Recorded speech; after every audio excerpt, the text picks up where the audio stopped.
दिलवा के कोई भी चैन अब याद नहीं। Music by Mohan Yadav. presented by Harshit Film.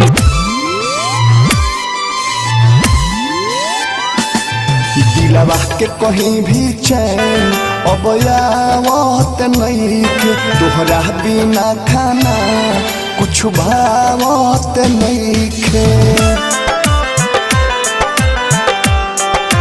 हाँ, दिलवा के कहीं भी चैन अब यावत नहीं के तोहरा बिना खाना कुछ भावत नहीं के। तोरे जैसा हमरो हलिया बोलावता उठ के ललिया। दिलवा के कहीं भी चैन अब आवत नहीं के तुहरा बिना खाना कुछ भावत नहीं के। तोरे जैसा हमरो हलिया बोलावता उठ के ललिया।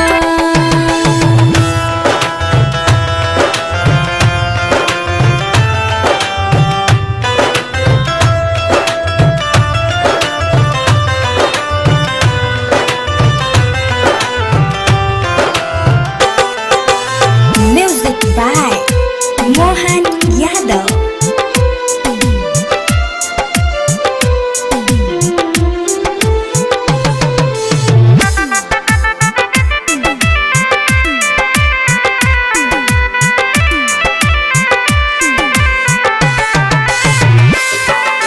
जिंदगी में खुशी वाला रंग भरी दा प्यार अपन हमरा अंग भरी दा। दिल जान दे सब तोहार बाटे सातो जन्म ले हो प्यार बाटे।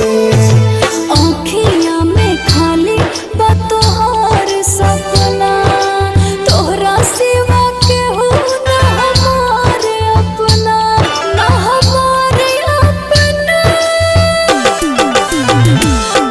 दिलवा के कहीं भी चैन अब आवत नहीं के तोहरा बिना खाना कुछ भावत नहीं के। तोरे जैसा हमरो हलिया बोलहबता होठ के ललिया।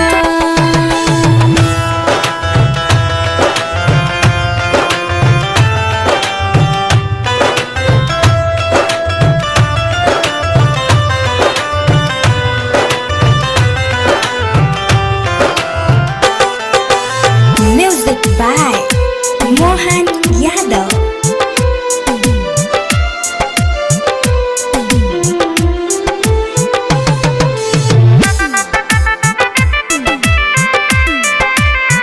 Presented by Harshit Film. धन दौलत हमरा ना चाही प्यार करिहा तू ही औरी का चाही। यादव विदेशी खातिर तू ही सोना बन के रहेलू दिल के हर कोना।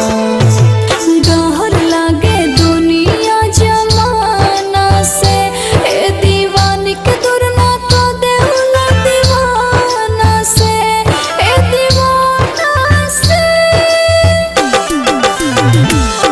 दिलवा के कहीं भी चैन अब आवत नहीं के तुहरा बिना खाना कुछ भावत नहीं के। तोरे जैसा हमरो हलिया बोलहबता होठ के ललिया। Presented by Harshit Film.